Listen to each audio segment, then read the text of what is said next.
pastor próspero, tiene 3 requisitos. Primeramente, un pastor próspero es aquel que hace siempre la voluntad de Dios.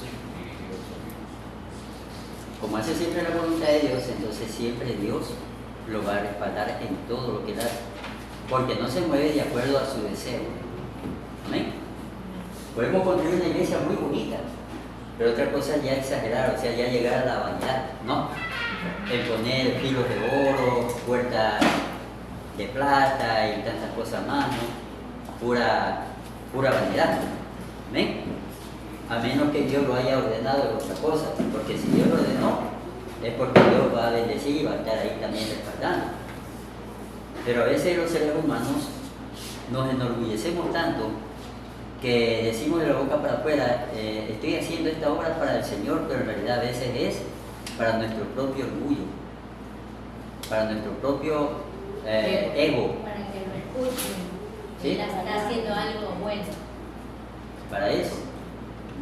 Otro requisito más del pastor próspero es que él procura no perder a ninguna oveja, así como hizo Cristo. Cristo dijo, no he perdido ninguna, solamente una que ya estaba preparada para la perdición. Eso no quiere decir que en las iglesias se salga gente, porque siempre va a haber eso, siempre va a haber cristianos que todavía siguen carnales y están esperando un pretexto, ¿no?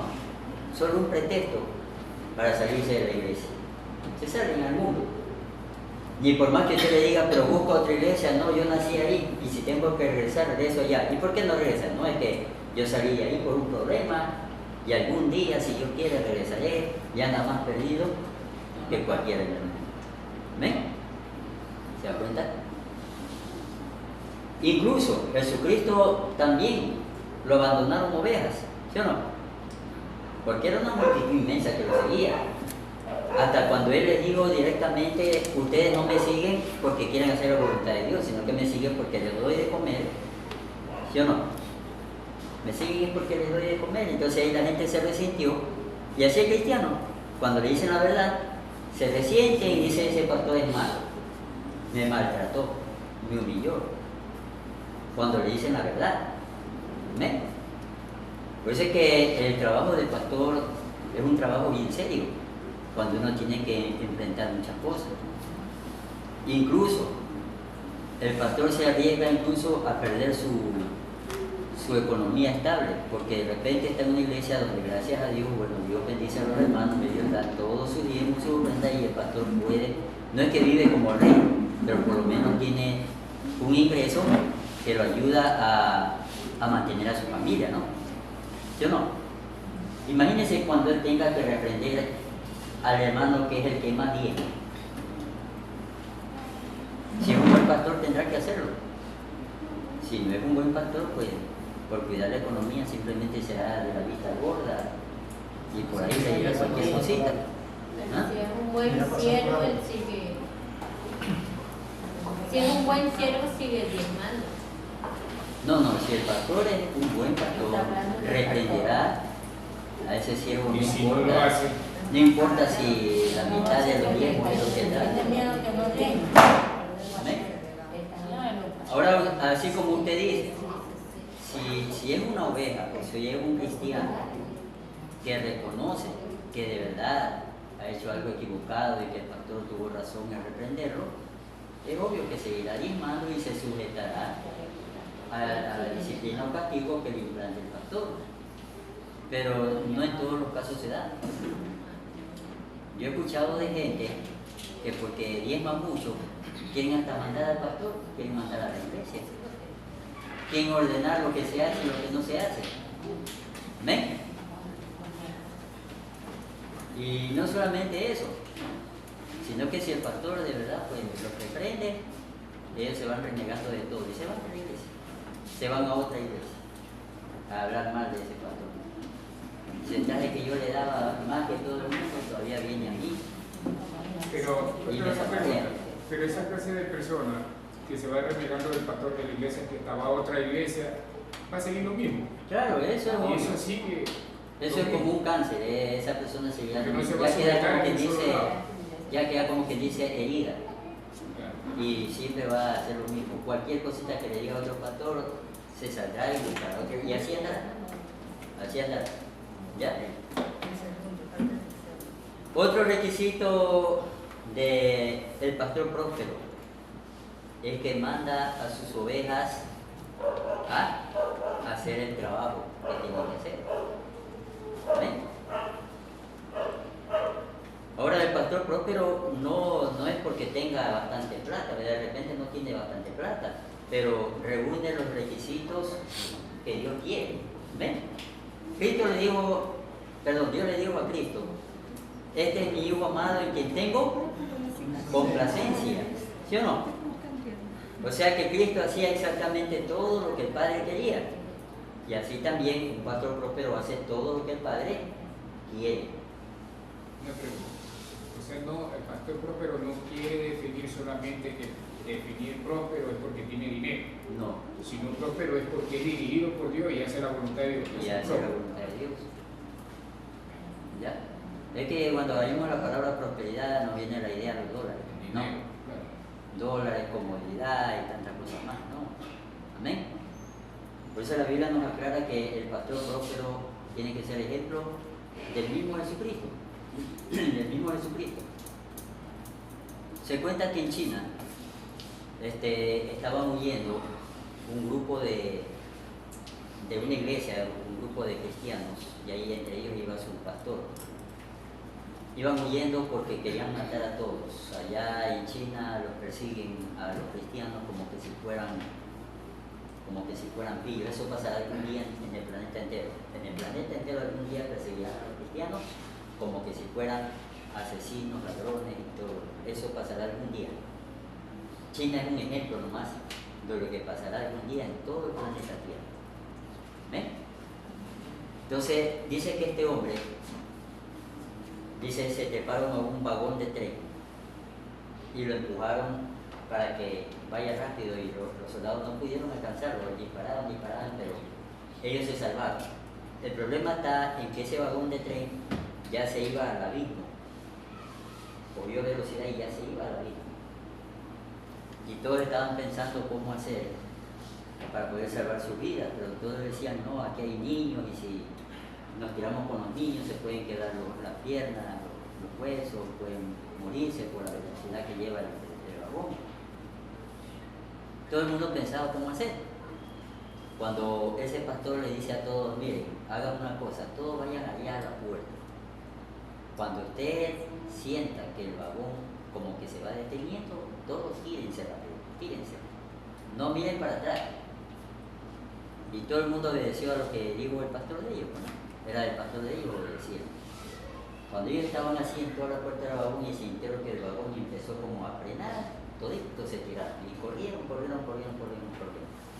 Solamente 2 varones se quedaron al último mirando para atrás y decían, pero ¿y el pastor dónde está? Pues? Y ellos ven que el vagón ya siguió de largo y cayó a la vida.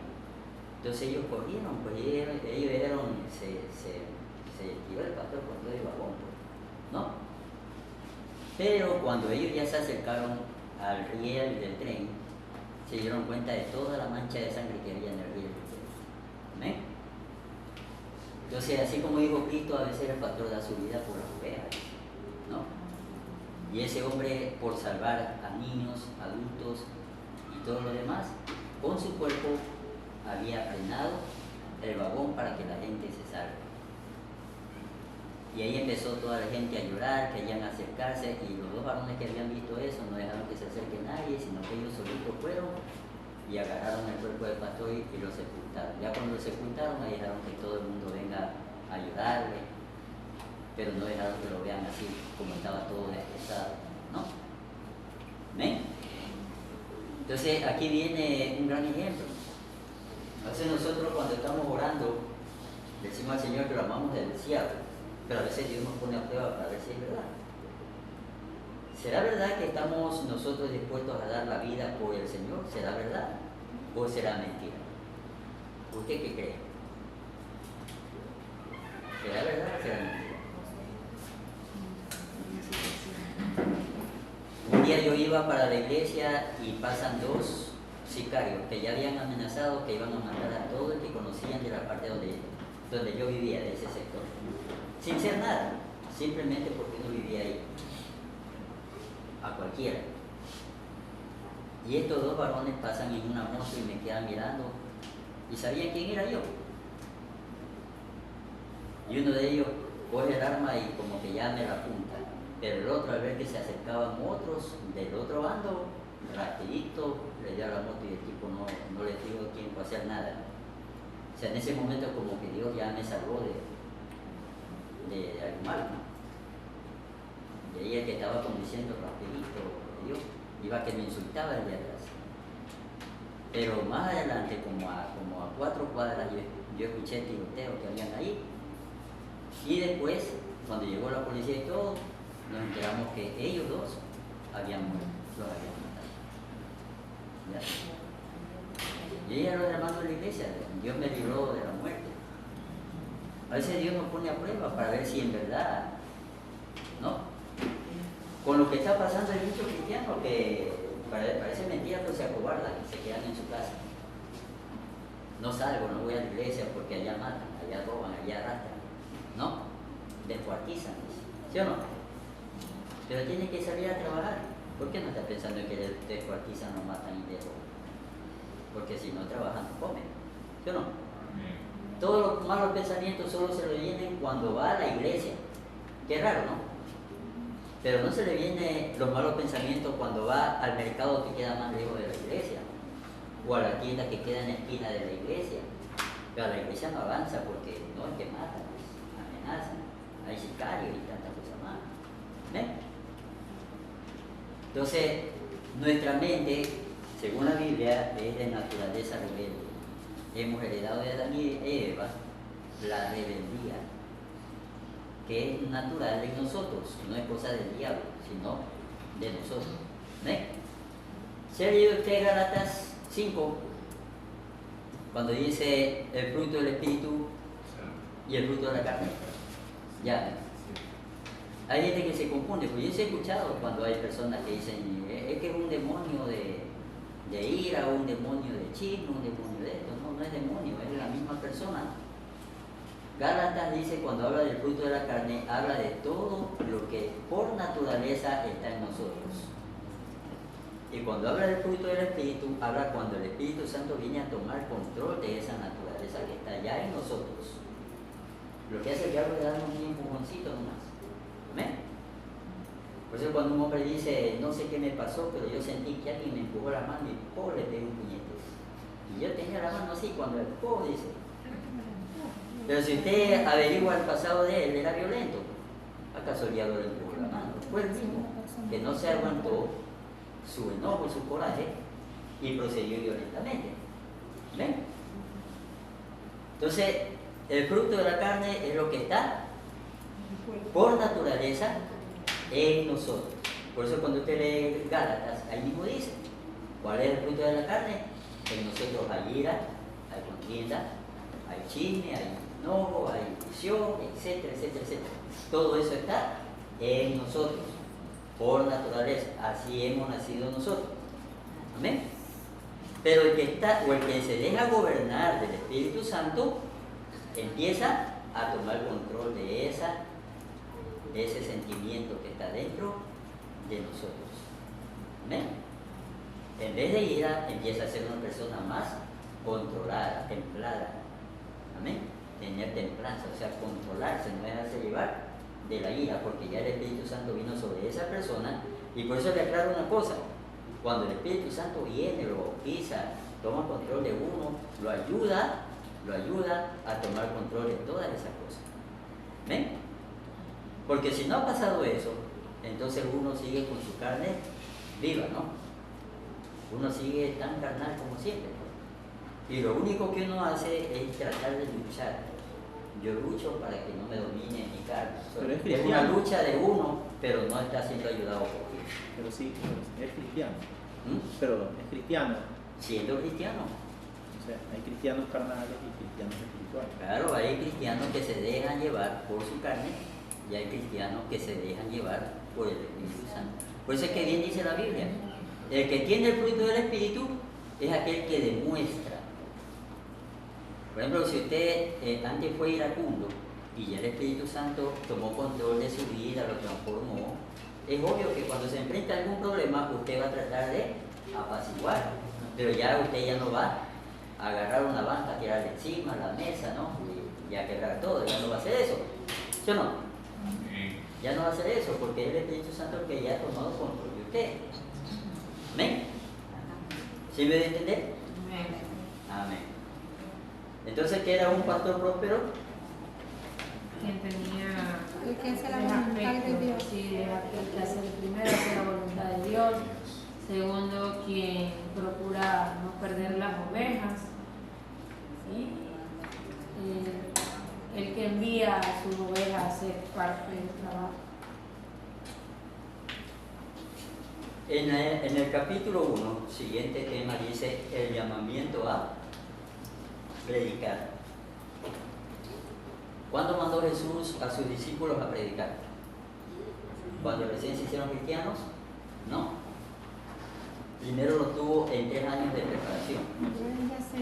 Pablo el apóstol, cuando iba a predicar la palabra del Señor, dice que él se quedaba meses y hasta años en un lugar para preparar a los nuevos cristianos, prepararlos para que sepan qué clase de vida iban a vivir como hijos de Dios. Amén. Y eso es lo que nosotros le llamamos discipulado, que es muy importante en muchas iglesias el discipulado. Yo sí tengo una iglesia de discipulado. Cuando alguien se convierte, hay unas hermanas que van, lo visitan unos 2 o 3 meses y le están enseñando, ¿no? Del Evangelio de Juan o del Evangelio de Mateo, le están enseñando poco a poco la palabra, le están enseñando por qué nos congregamos y todo lo demás. Amén. Porque hay iglesias donde la gente se convierte, pero solamente va al culto, pero no sabe nada de nada. Amén. No se le ha enseñado nada. Y esos que nunca se le ha enseñado nada, ellos son fácil presa para las sectas. Cuando van a sectas y se incluyen en la iglesia, los capturan a ellos porque ellos no saben nada y los convencen con fantasía y con tanta cosa más.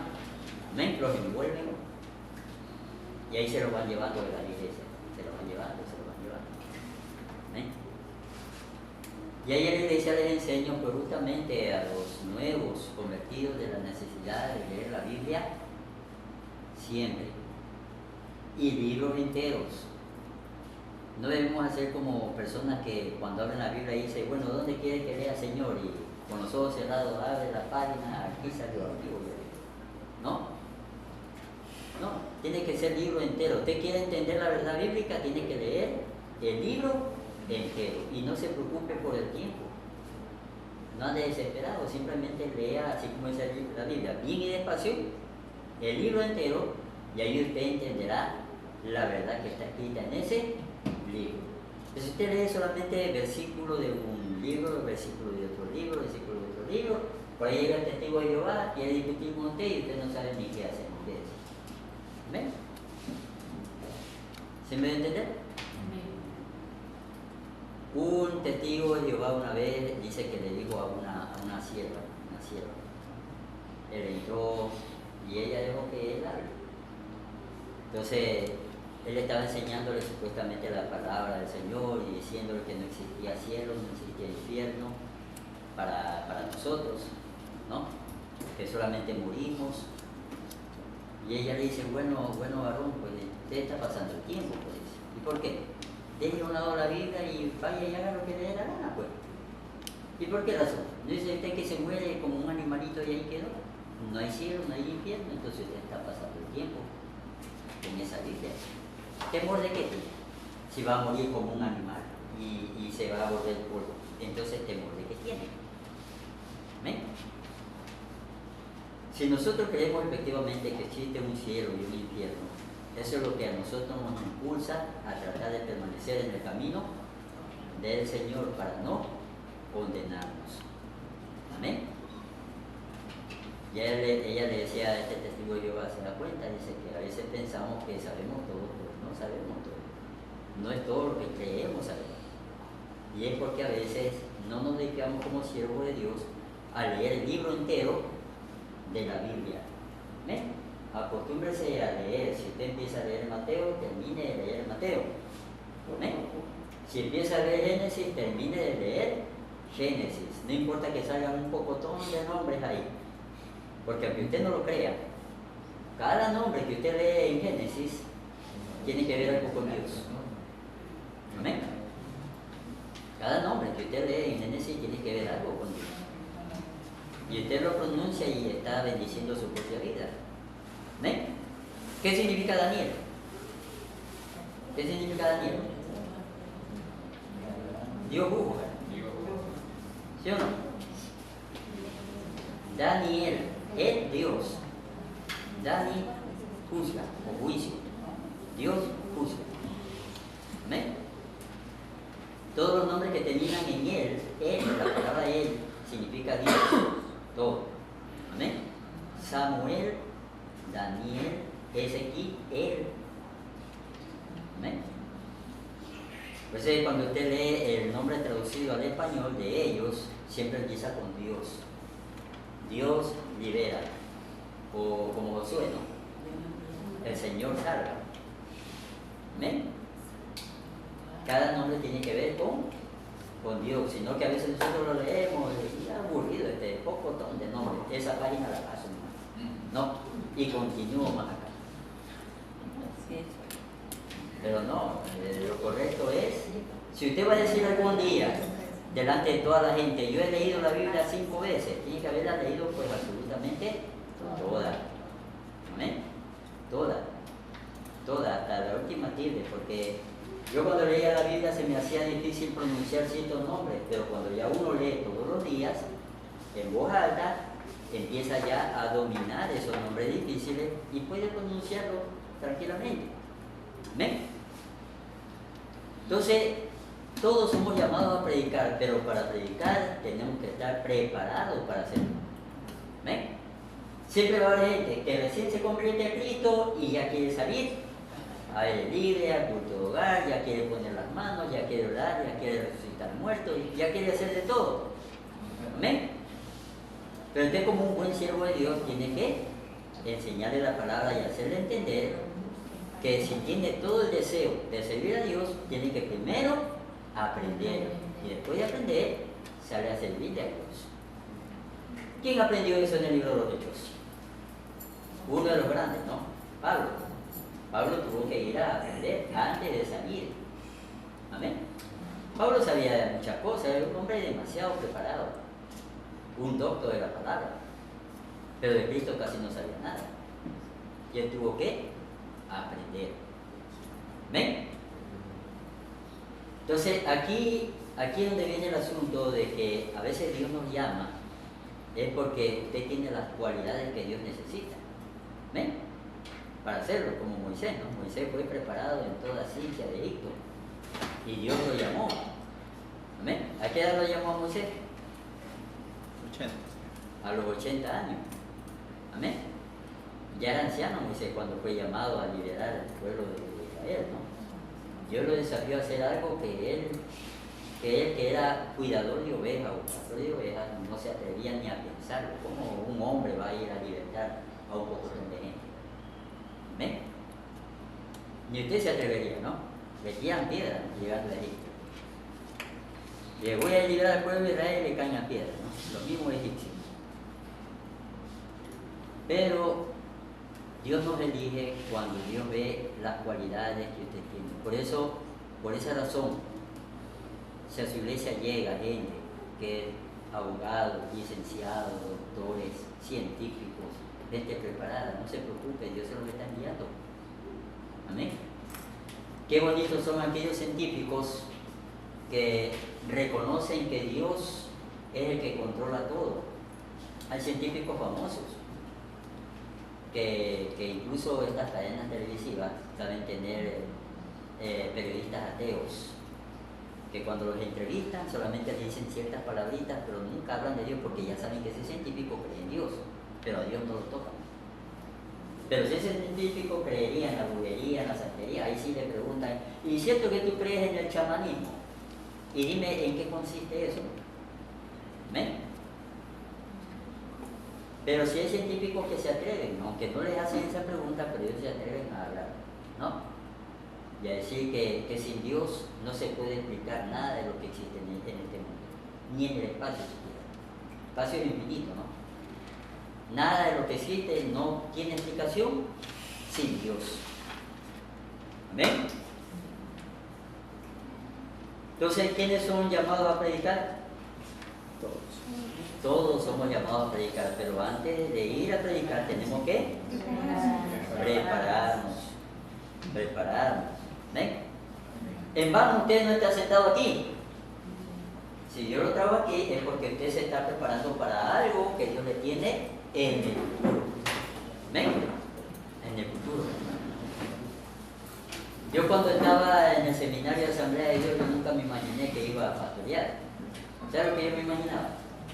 Yo me imaginaba que iba a tener un buen trabajo y buen sueldo.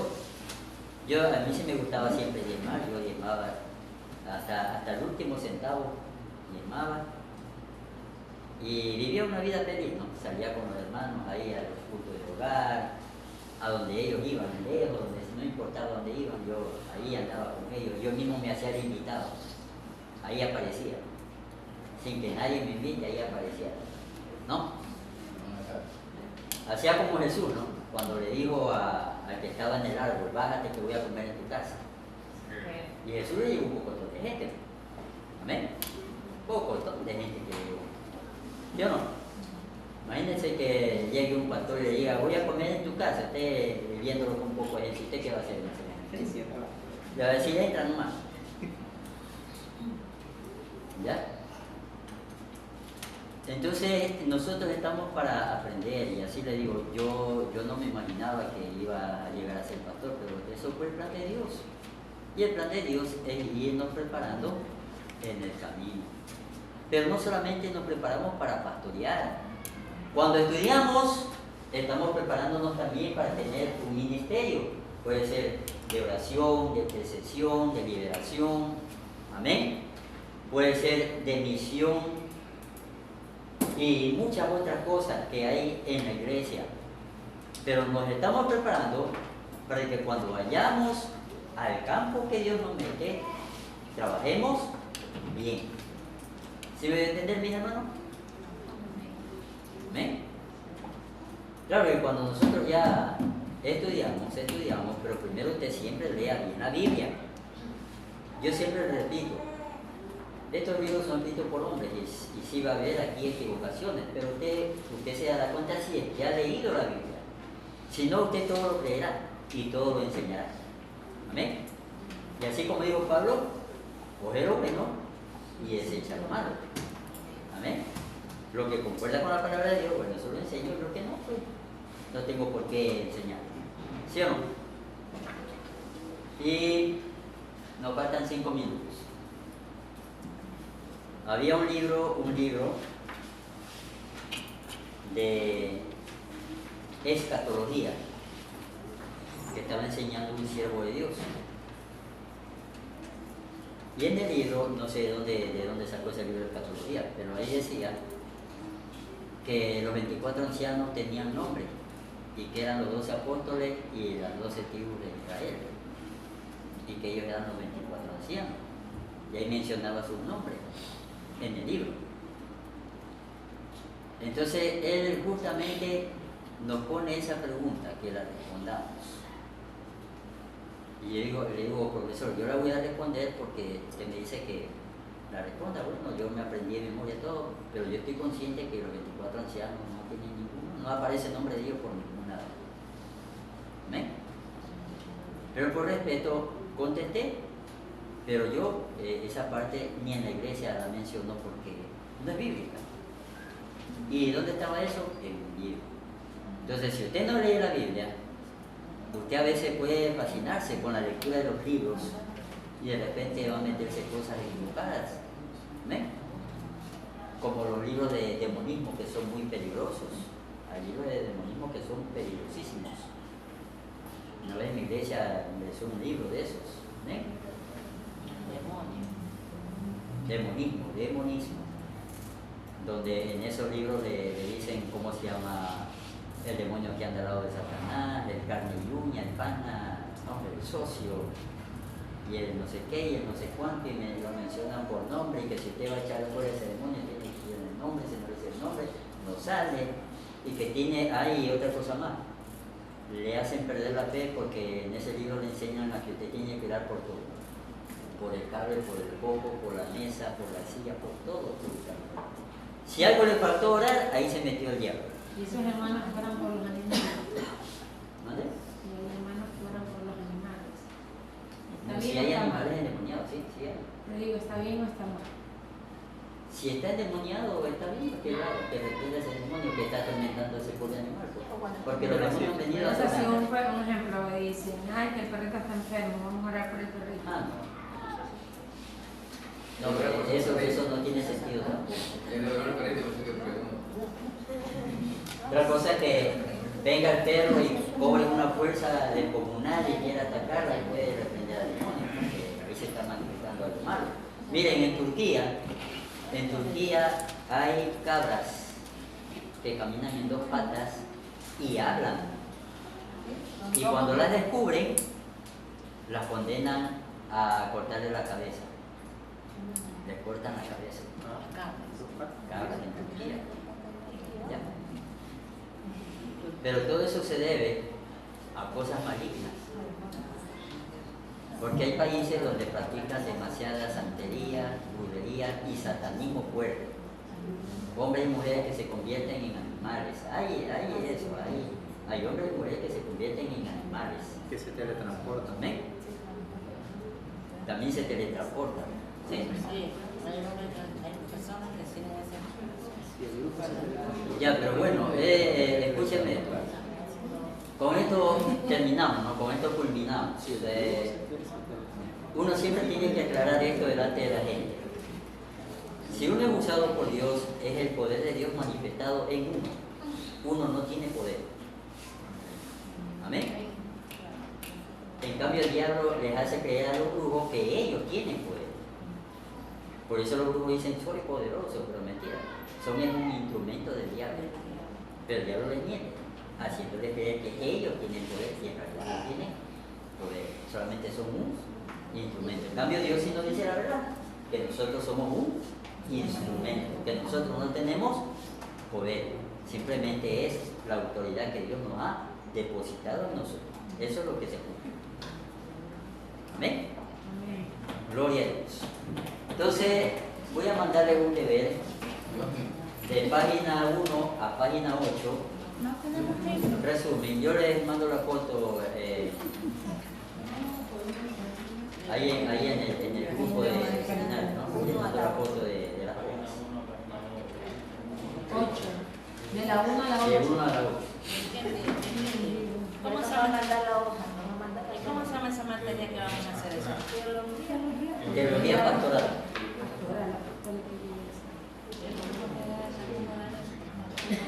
De la 1 a la 8. Resumen. Resumen. Amén. Resumen.